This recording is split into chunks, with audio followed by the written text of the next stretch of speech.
அனைவருக்கும் வணக்கம். நான் உங்கள் ஆண்டோ. இன்னைக்கு நாம் ரொம்ப ஒரு முக்கியமான டாப்பிக்கில் பேச போகிறோம். அதுக்கு முன்னாடி நம்ம சேனலை சப்ஸ்கிரைப் பண்ணாதவங்க தயவுசெய்து சப்ஸ்கிரைப் பண்ணி எங்களுக்கு ஆதரவுங்களை கொடுங்க. நீங்கள் கொடுக்குற ஆதரவில் தான் நம்ம ஒரு நல்ல பொசிஷனுக்கு போக முடியும். இன்னைக்கு என்ன டாபிக்னா, எந்த சூழ்நிலையிலும் ஒருத்தருடைய கடனுக்காக நடுவில் ஜாமீனா மட்டும் நின்றுடாதீங்க.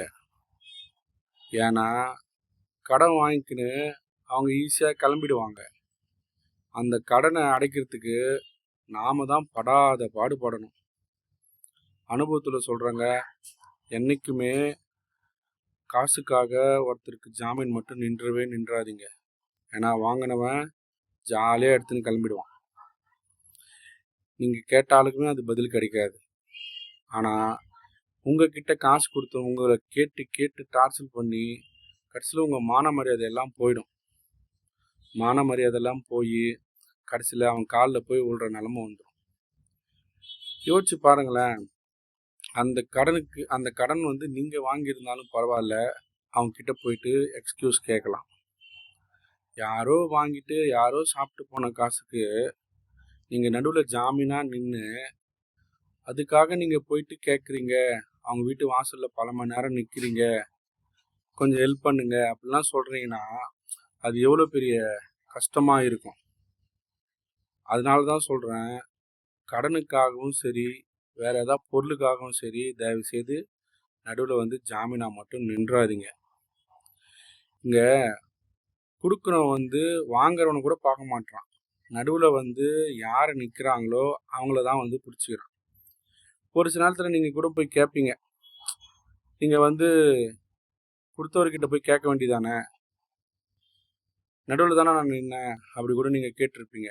ஆனால் அவங்க என்ன தெரியுமா சொல்லுவாங்க, கொடுத்தவனை விடுப்பா, நீ தானே கையெழுத்து போட்ட, ஸோ நீ தான் பொறுப்பு அப்படின்னு சொல்லுவாங்க.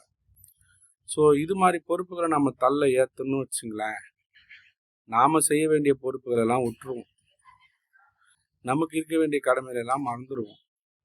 எந்நேரமும் அதே சிந்தனையாகவும் இருக்கும். எப்படா நம்மளுக்கு கேள்வி கேட்பான் அப்படின்ற ஒரு பயத்திலே நம்ம இருப்போம். ஸோ முடிஞ்ச வரைக்கும் ஜாமீனில் நிற்காதீங்க. நிறைய பேர் கமெண்ட்டில் சொல்கிறத நான் பார்த்துருக்கேன். ஜாமீனில் நின்று லைஃபே போச்சு, நான் வாங்கி கொடுத்துட்டு நான் அவஸ்தைப்பட்டுன்னு உட்காந்துக்கிறேன், வாங்கினவன் ஜாலியாக இருக்கிறான் அப்படின்னு நிறைய பேர் சொல்கிறத நான் கேட்டிருக்கேன். கரெக்டு தான், வாங்கணும் என்னைக்கும் ஜாலியாக தான் இருப்பான். நடுவில் நிற்கிறவங்க தான் மாட்டிப்பாங்க, கொடுத்தவங்களும் ஒரு சேதத்தில் மாட்டிக்குவாங்க. என்றைக்குமே ஜவாப்தாரியா ஜாமீனா எந்த விஷயத்துலையுமே நிற்காதீங்க. இதெல்லாம் அனுபவ பாடம். See you guys.